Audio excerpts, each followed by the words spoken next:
Assalamu alaikum, chers compatriotes. Nous revenons encore vous entretenir de ce qui se passe toujours à travers Accent Grave. À travers Accent Grave, pour attirer l'attention une fois de plus encore sur la situation dans laquelle le pays se trouve. En effet, on s'est rendu compte ces dernières années durant qu'à chaque fois qu'une question importante de cette nature est soulevée, les gens s'en détournaient pour continuer à vivre normalement, pour faire comme si de rien n'était. On banalisait, et même la presse banalisée. Parce qu'il n'y a rien de plus grave que de voir se développer des activités subversives sur son propre territoire, même si elles sont portées par des citoyens de ce pays à travers des comportements qui sont interprétés comme allant dans ce sens-là, même s'il n'y a pas de signaux significatifs représentés par des hommes armés en balade dans les quartiers et dans les forêts du pays, il aurait suffi qu'on s'y arrêtât depuis très longtemps pour qu'on n'en soit pas aujourd'hui à devoir revenir sur cette question. Nous nous serions depuis très longtemps alors retrouvés autour de l'essentiel pour défendre notre pays, parce que nous sommes les seuls à pouvoir le défendre. Ceux qui, de l'intérieur, veulent le perturber ont leur propre raison, ils ont leur propre agenda. Ceux qui, de l'extérieur, concourent à le perturber ont leurs raisons, ils ont leurs intérêts, et ils y iront à fond, c'est à nous de les arrêter. C'est ça le sens qu'on devrait partager sur ces questions-là, parce que ce sont ces raisons qui feront toujours que nous puissions oublier nos différences et nous retrouver à faire de sorte que notre pays ne soit pas en proie d'événements graves, ne soit pas en proie d'agressions particulières et dangereuses. Donc, nous revenons aujourd'hui dire la même chose encore, parce que la situation ne s'est pas améliorée, parce que bien au contraire, des signaux sont venus renforcer ce point de vue que nous avons depuis très longtemps, que le pays est en danger, parce qu'il y a des activités subversives qui apparaissent ça et là, ces activités qui ont amené le ministre de l'Intérieur à parler de forces obscures. Mais on est loin encore de cette alerte du ministre de l'Intérieur. On est dans une situation qui a évolué depuis, avec un Sénégal qui a connu des événements extrêmement graves qui ont conduit l'État à devoir revoir sa copie par rapport à la manière d'assurer la sécurité du territoire, par rapport à la manière d'assurer la sécurité des personnes et des biens, parce que nous en avons connu des tentatives. Et cette dernière, celle-là du mois de juin, est venue être la plus significative. Parce qu'effectivement, sans aller dans des détails, pour ce qu'on en sait déjà, pour ce que chacun en sait, nous devions depuis très longtemps nous entendre sur, effectivement, on a frôlé le coup d'État. Nous avons frôlé le coup d'État. Parce que l'énoncé était là, clair, déjà. Pour celui qui ne sait que ça, je partirai de Ziguinchor et j'irai dénicher le président de la République. Le bouter hors du palais, c'est le combat final. Vous mettez ensemble ces deux termes, le combat final et bouter le président dehors. Vous y ajoutez la marche, la caravane de la liberté. Vous voyez, tout cela, ça sonne coup d'État. Ça sonne volonté d'arrêter net le fonctionnement de nos institutions, de les balayer, ces institutions, et de mettre quelque chose en place. Je disais tantôt que rien que cela devait justifier l'arrestation de ce bonhomme qui a parlé comme ça, l'arrestation de quelqu'un qui se dit politicien, mais qui se comporte comme un putschiste.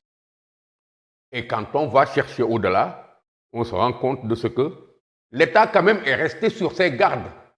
Parce que cela se savait depuis très longtemps que ces gens sont en collision avec effectivement la branche armée, comment dirais-je encore, du MFDC, dont le projet continue d'être le projet de MFDC, mais dont le projet est venu s'ajouter au projet de Ousmane Sonko, qui est de mettre la main sur le pouvoir au Sénégal et d'en faire ce qu'il veut avec tous les complices qui l'entourent. Le pays est en danger et c'est grave. C'est la raison pour laquelle, dès après les événements du mois de mars déjà, la fermeté est entrée dans le camp du gouvernement qui a décidé de raser toutes les bases rebelles de la région de Ziguinchor et cela a été fait. Cela a été fait et ça a donné les résultats que ça a donné. Mais comme les gens ne désarment pas, ça a continué à s'aggraver parce qu'il ne s'agissait pas seulement d'une agression venue du Sud simplement. Il s'agit d'un grand complot, d'un putsch organisé avec des forces conjuguées qui nous viennent d'ailleurs avec des agresseurs qui ont associé leurs forces, qui se sont donné les moyens de mettre en place un projet pour mettre un terme à cette situation exceptionnelle que vit le Sénégal qui, d'entre tous les pays africains connus, est celui qui n'a jamais vécu de coup d'État. Presque le seul alors à n'avoir jamais vécu de coup d'État depuis plus de 60 ans. Alors ça, on l'appelle maintenant l'exception sénégalaise. Mais quand le Sénégal se trouve dans cette boucle de l'Ouest africain, qui aujourd'hui est pris d'assaut par toutes les forces subversives du monde, quand le Sénégal devient un État pétrolier et qui attire des envies de partout, mais c'est tout à fait normal qu'on en soit là. Ce qui est dramatique, c'est qu'on soit obligé de crier pour que les autres, tout le monde, se mettent là, tout le monde devienne vigilant, tout le monde rentre dans les rangs pour que chacun travaille. On voit des politicards de partout qui, au lieu de parler de ça, se mettent à brailler partout de troisième mandat, d'injustice, de démocratie, comment dirais-je encore, de recul démocratique et d'autres choses.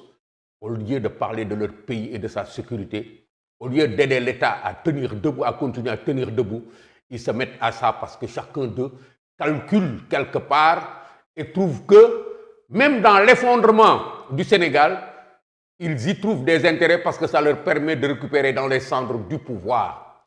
C'est un peu ce calcul cynique que font beaucoup de politiciens, au point de ne pas vouloir parler de ce Sénégal qui est en danger. Et pourtant, c'est de grands phraseurs. Quand je vois, par exemple, quelqu'un comme Abdourahmane Diouf, qui vocifère à gauche et à droite pour nous faire des phrases partout, quand je vois Thierno Alassane Sall, ça et là, quand je vois Bokoum, quand je vois Déthié, quand je vois tous ces gens, Malick Gakou, qui ne parlent pas de ça, qui nous parlent de droit, de la loi, et ainsi de suite. Mais avec cette situation-là, chacun s'en détourne et ils veulent nous condamner à parler de politique. Maintenant, la patate chaude de la sécurité du pays, on la laisse là-bas en comptant même sur l'écroulement de la République. Parce que c'est ce qui les intéresse. Ce qui les intéresse, c'est d'accéder au pouvoir. Donc maintenant qu'aujourd'hui les choses sont en train de se préciser, se sont précisées d'ailleurs, nous revenons dire à tout le monde, rentrez dans les rangs.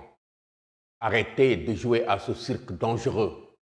Regardez devant vous et comprenez que nous sommes chacun un Sénégalais et ce sont l'ensemble de ces chacun-là qui font la population, qui font les citoyens responsables qui doivent sauver ce pays parce que nous en sommes les seuls citoyens, nous sommes les seuls responsables de son destin.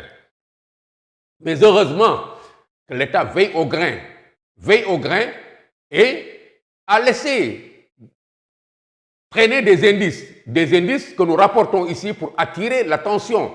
Parce que l'État n'a pas clamé haut et fort, non, je vais me battre, je vais faire ceci, voyez ce que je suis en train de faire.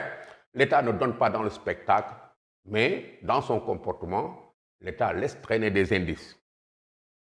Des indices comme la problématique des opérations spéciales et la nomination du général Kandé comme coordinateur des opérations spéciales. Dans une situation normale, on ne parle pas d'opérations spéciales. Ça veut dire que nous avons activé tout ce que nous avons comme unité spéciale dans le pays, nous avons restructuré l'organisation de nos forces, nous avons redéployé en tenant compte d'un certain nombre d'informations, en tenant compte d'un certain nombre de situations qui nécessitent que cela soit fait. Effectivement, l'État sénégalais, les forces de défense et de sécurité se sont redéployées autrement pour mieux prévenir, mais aussi pour se donner les moyens de réagir à tous les coups. C'est ce qui explique que toutes les unités spéciales, les bien connues comme les moins connues du grand public, soient mises en ordre de bataille et repositionnées en des positions qui leur permettent de réagir. Et désormais, le général Kandé est le coordinateur de toutes ces forces. Et c'est un élément nouveau. Cela intervient dans un contexte particulier, effectivement, où le Sénégal, après les événements de juin que nous vivons encore, a connu des morts, dit-on, par dizaines, des blessés par centaines et des dégâts énormes. Mais aussi, à l'occasion de ces événements, des dizaines, voire des centaines de personnes ont été interpellées et parmi ces personnes, on trouve encore des gens de nationalités différentes, des personnalités fortes de certains milieux subversifs, des Gambiens et des types d'autres nationalités. On cite encore des personnalités particulières de ce monde de subversion. On cite des relations avec des pays tiers comme la Mauritanie, comme le Mali, comme le Maroc, avec des organisations qui y sont tapies, avec des personnalités qui y sont tapies. On cite des organisations comme les frères musulmans, on cite l'Irak, on cite l'Iran, on cite le Qatar, on cite tous ces pays où des organisations violentes et dangereuses, subversives, sont tapies. On cite des forces de toutes les natures qui sont là et qui attendent la seule bonne occasion qu'ils peuvent leur offrir pour nous tomber dessus et nous arracher de la bouche notre pain et nous empêcher de fonctionner normalement, nous neutraliser définitivement et nous mettre dans les conditions de tous ces pays qui ont été saccagés, sabordés. Et nous ne pouvons pas traiter ces questions-là en excluant qui que ce soit. Nous devons demeurer vigilants et nous dire que l'ennemi, c'est peut-être n'importe qui, parce que les États n'ont pas d'amis, ils n'ont que des intérêts. Mais les voyous aussi n'ont pas d'amis, ils n'ont que des intérêts. Ils sont sans loi et sans foi, et ils sont plus dangereux que les États. Donc autant s'en méfier. Le terrorisme est là devant nous, l'islamisme est là devant nous. À l'intérieur du Sénégal, c'est devenu clair. Nos imams, certains de nos imams, ne s'en cachent plus. Tous les barbus qui ont toujours peuplé certaines mosquées ne s'en cachent plus. Ils sont là et ils ne comprennent, et nous ne comprenons pas qu'ils puissent monnayer le fait d'être sénégalais contre des intérêts de groupe, contre des intérêts de groupes islamistes. Pourquoi? Parce qu'ils ont été corrompus dès le départ. Pourquoi? Parce qu'ils croient pouvoir, de manière particulière, s'organiser des situations et inverser les choses, créer un autre ordre institutionnel, à la limite nous reciviliser, suivant le modèle auquel ils croient, suivant le modèle arabe. Effacer nos traditions, changer nos chefferies religieuses et nous importer autre chose. Nous créer un clergé ici, un clergé dont ils ne seront que les représentants. C'est ce que nous refusons. Nous continuons de le refuser. Donc il y a tout cela qui s'est entassé devant nous avec ces événements de juin, mais des choses qu'on était en train de voir venir depuis très longtemps. Pourquoi? Parce que nous savions que certains signaux ne trompent pas et nous les avons suivis jusque-là. C'est pourquoi nous disions toujours, oui, arrêtez-vous, le pays est en danger. Le pays est en danger, la subversion est là. C'est pourquoi nous disions depuis 2019, c'est faux cette histoire de Petro-Tim. Et je regrette encore que des gens en aient usé pour aujourd'hui devenir des maires, pour se faire élire député. C'est dégueulasse. C'est dégueulasse de se comporter de la sorte. Et pourtant, eux, ils savaient que c'était des paquets de mensonges, des mensonges qui ne servaient qu'à déstabiliser leur pays, C'est extrêmement dégueulasse, c'est de la lâcheté. Des gens comme ça, quand la lumière sera faite, devraient se retrouver eux aussi en prison. Et je le dis et je l'assume. Parce que c'est que des lâches, c'est des traîtres à leur nation, c'est des traîtres à leur pays. Parce qu'eux, ils savaient que rien de ce qui se disait n'était fondé. Eux, ils savaient que c'était de la subversion. Mais par haine contre l'autre, par appétit de pouvoir, ils sont entrés dans ce jeu-là au point de nous emmener aujourd'hui à nous retrouver, à devoir nous penser encore, penser nos plaies et essayer de faire en sorte que ça ne s'aggrave pas. Voilà la situation, donc celle-là qui nous a amené à comprendre que, effectivement, il ne faut pas qu'on recule parce que les gens voulaient rendre le pays ingouvernable. En juin, c'était ça le projet. Vous vous rappelez de tout ce qu'on a dit sur ce fameux bouquin de Branco et l'application qui a été faite par le PASTEF et ses doyens. Et c'est ce qui nous a amené à cette situation-là. Des mesures sont arrivées aussi après la nomination du général Kandé, comme l'arrêt de la navette Dakar-Ziguinchor. Je disais tantôt que, après ce qui s'est passé en juin, déjà, mais pourquoi est-ce qu'on continuerait à envoyer des bateaux à Ziguinchor si on risque de voir un jour des gens s'y entrer et incendier les bateaux? Si on risque de voir ces bateaux empruntés encore par des contingents de gens violents venant de partout en Afrique, transitant par Ziguinchor pour pouvoir accéder à Dakar en faisant simplement un voyage par bateau pour se retrouver au port de Dakar. Pourquoi est-ce qu'on ne serait pas prudent au point de revoir toutes ces questions-là? Et c'est là que se trouve la raison pour laquelle la navette Dakar-Ziguinchor a été arrêtée. Sur terre aussi, ce qui a brûlé tous les bus de Dakar Demdik, ici à Dakar, peut brûler à Bignona, à Ziguinchor. Des bus et bien plus que ça. Et pourquoi est-ce qu'on ne le ferait pas? Parce que le pays est en danger, il faut bien prendre des mesures. Et pour protéger les personnes et pour protéger les biens. C'est ce sens-là qu'il faut lui trouver. J'ai vu des gens vociférer. La Casamance ne mérite pas ça. Ce n'est pas une question de Casamance. Ce sont eux qui sont les gens dangereux. Parce que celui qui s'est donné la peine de faire la Casamance, de rendre la Casamance reluisante comme jamais, n'est pas celui-là qui est contre la Casamance au point de vouloir l'isoler du reste du Sénégal. C'est au contraire quelqu'un qui a toujours voulu faire de sorte que soit la Casamance occupe la place qui est la sienne dans ce Sénégal-là, dans ce Sénégal dont elle fait partie. Je veux parler du président Macky Sall. Donc trouver aujourd'hui un prétexte simplement pour se déchausser sur lui, pour se mettre hors de cause, alors que c'est du banditisme, c'est du putschisme qui est derrière toute cette histoire-là. Et la conséquence de cela est de prendre des mesures pour protéger et la Casamance, et les Casamancés, et les autres Sénégalais contre les intentions violentes de toutes ces personnes. Je veux parler des mercenaires, je veux parler des gens qui sont sortis du maquis pour se transformer en guerriers urbains. Je veux parler de tous ces marabouillons qui traînent à Dakar et ailleurs et qui commencent vraiment à représenter un danger certain parce qu'ils ne s'en cachent plus. Pas par les presses seulement, mais dans les cercles où ils sont, ils risquent de se révéler dangereux. J'ai dit que leur seul problème aujourd'hui, c'est qu'ils n'ont pas de candidat au suicide, sinon on aurait trouvé comme dans les autres pays des attentats suicides, des attentats mortels. Mais je crois que pour l'instant, ils n'ont pas encore trouvé de candidat au suicide pour pouvoir nous abreuver de ces situations graves et dangereuses. Donc le pays est en danger.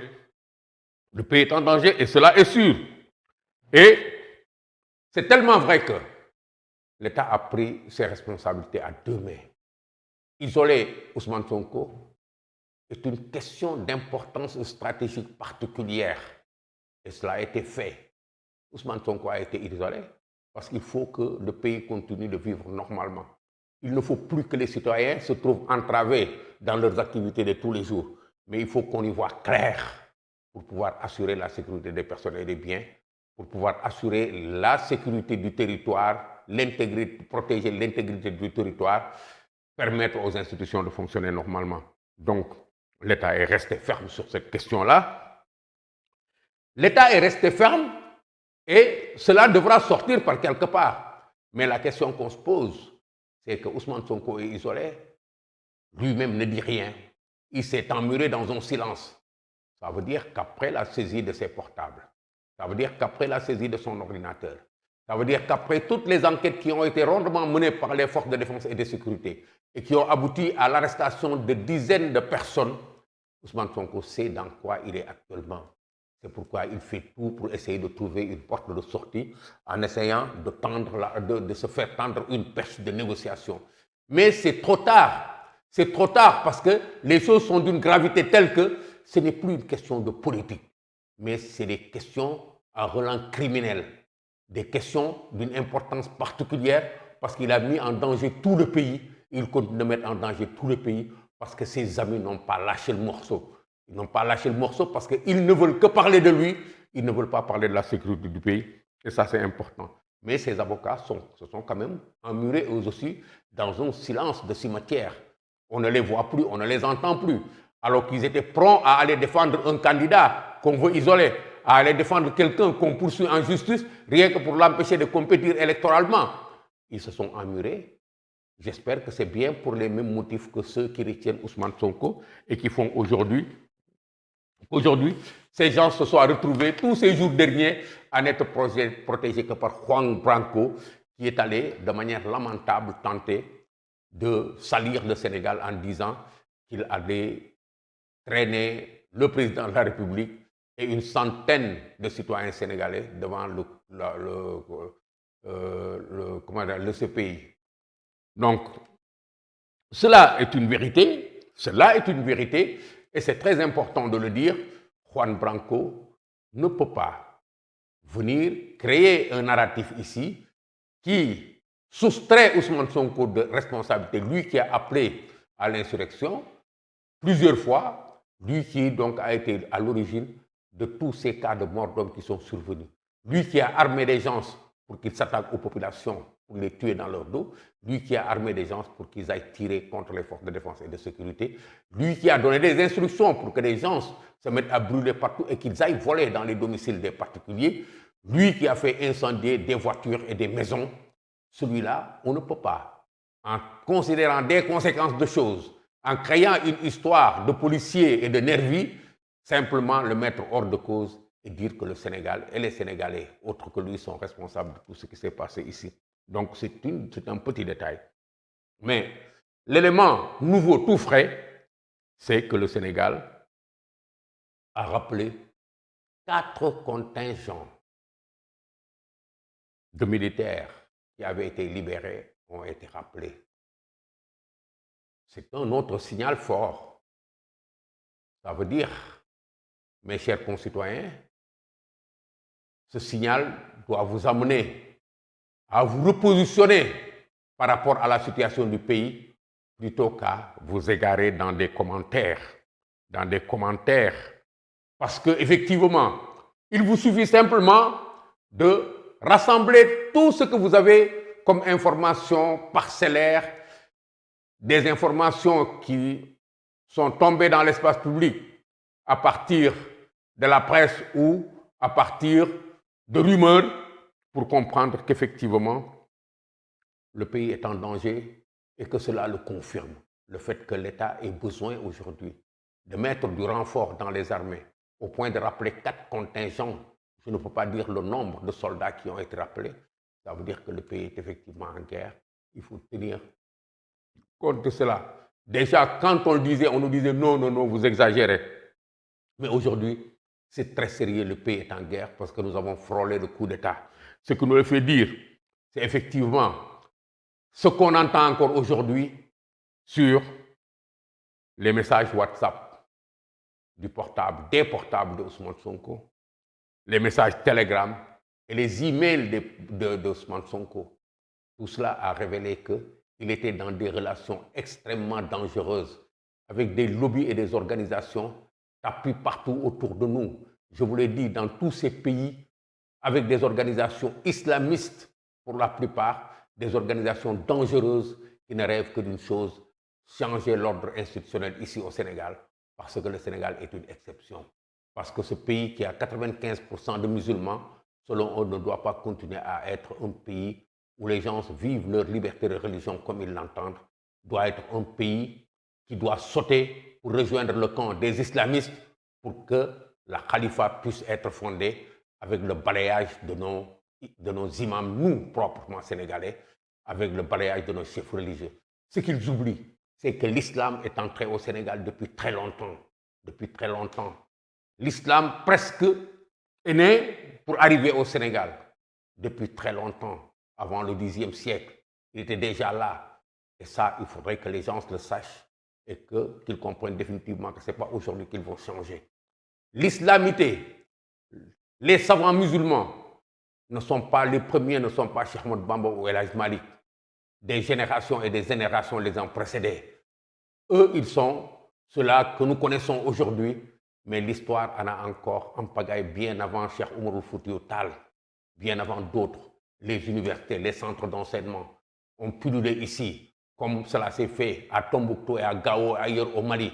Nous avions aussi, nous, notre présence islamique, et ça fait partie de notre histoire. Nous disons que, quand il faut le rappeler, quand l'Espagne se faisait coloniser en 711, parce que de 711 à 1492, l'Espagne était sous la colonisation des Maures. Et ces Maures, ce n'étaient personne d'autre que ces Noirs africains musulmans sahéliens, et parmi lesquels des personnalités et des personnes de souche sénégalaise. Et cela doit renseigner les gens sur les motifs. Donc être arabe aujourd'hui, parce que des étudiants sénégalais sont allés en Arabie pour apprendre l'arabe et revenir, ne veut pas dire que la hiérarchie s'établit dans ce sens-là. Nous avons notre passé islamique, nous avons nos traditions islamiques et nous allons continuer à les garder pour nous. Donc, malgré ça, nous pouvons faire avec tout le monde et nous continuerons de faire avec tout le monde. Il y a eu des messages en arabe. C'est ce qui nous a amenés à faire ce développement pour faire comprendre à ces chers parents musulmans que ce n'est pas comme ça. L'arabe n'est pas le musulman. L'islam n'est pas une arabité. L'islam, c'est l'islam parce que le prophète Mohammed sallallahu alayhi wa sallam a été envoyé auprès de tous les êtres humains vivants. Il n'a pas été envoyé aux Arabes qui nous ont prêté leur religion. Dans l'énoncé, il a été envoyé à tout le monde, à tous les êtres humains vivant sur terre. Et ça, il est bon que vous le preniez à un bon compte, que la hiérarchie n'est pas une hiérarchie ethniciste ou raciste. Elle n'est pas linguistique. Elle ne tient pas au fait donc d'être arabe ou quoi que ce soit. Prier en islam, ce n'est pas prier parce qu'on est arabe ou parce qu'on parle arabe. C'est simplement prier parce qu'on a devant soi Dieu. C'est une communion avec le Saint Créateur. Ce n'est pas plus que ça. Il faudrait que les gens le retiennent. Mais quand des peuples, quand des États se cachent derrière la religion pour nourrir des velléités impérialistes, ça donne ça. Mais il ne faut pas qu'on se prête à leur jeu. Il faut que nos imams, tous ces barbichons sénégalais, avec leur tchekkel là et consorts qui traînent ici, il faut qu'ils rentrent dans les rangs. Il faut qu'ils sachent que ça ne passera pas. Que le moment est venu pour qu'ils comprennent qu'ils ont été dans ces écoles, ils ont fréquenté ces milieux, ils ont pour la plupart continué à être corrompus, tant mieux, mais qu'ils sachent que ça ne passera pas. Qu'ils essayent de construire avec ces gens qui les gouvernent, qui les commandent, des relations qui pourront nous permettre à nous tous de vivre en paix sur cette terre-là, parce que ce n'est pas exclu que nous puissions nous entendre autour de quelque chose, qu'ils nous respectent et qu'on les respecte. C'est ça qui est l'essentiel. Le pays est bien en danger. Et qu'on arrête de verser dans des prises de position partisanes pour ne pas en parler. Qu'on arrête de vouloir coûte que coûte mettre au devant les conflits politiques pour ne pas en parler. Comme je disais tout à l'heure, quand l'État se met à faire ça, les autres responsables politiques ont le devoir de se rapprocher de l'État pour dire mais qu'est-ce qui se passe? Il y a des personnalités qui doivent savoir, qui sont même mieux que moi placées pour aller apporter leur concours en tendant leur oreille. Mais qu'est-ce qui se passe pour que ça se passe comme ça? En plus de ce qu'ils savent, alors on leur dira mettez-vous dans telle position si vous voulez aider votre État à tenir, votre pays à tenir, parce que le danger est là. Dans les détails, on leur dira, voilà sur quoi on est en train de surfer, voilà ce qui est en train d'arriver au pays. Le pays est en guerre. On ne peut pas le dire ouvertement, parce que les fronts ne sont pas ouverts de manière explosive partout, mais les fronts sont chauds et sont ouverts à des endroits que nous sommes en train de suivre. C'est pourquoi nous nous battons dans l'ombre et c'est pourquoi à chaque fois vous entendez parler d'arrestation ça et là. Ce discours leur sera tenu parce qu'ils se seraient comportés en patriotes responsables en refusant de servir leurs projets partisans pour aller s'occuper des intérêts de leur pays. Donc ce n'est pas ça la responsabilité, ce n'est pas ça, comment dirais-je, qu'on attend des responsables politiques. Même s'ils ont de l'opposition, ils sont des responsables politiques. Ils aspirent à diriger ce pays-là. Ils doivent s'en préoccuper, surtout dans des situations comme cela. Mais il y en a pire encore qui font pire. Quand on dira aujourd'hui encore que le pays est en danger, ils parleront d'armes cachées à la présidence. Ils parleront de nervis, que c'est faux. Non, c'est faux. Le président Macky Sall va faire venir des contingents. C'est pour se protéger, ce n'est pas pour protéger le peuple. Allez vous informer comme il faut.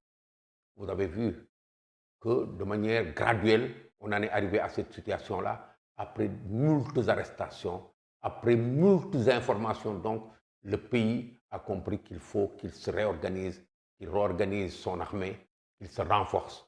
Parce qu'effectivement, nos ennemis sont là, parmi nous et tout autour de nous.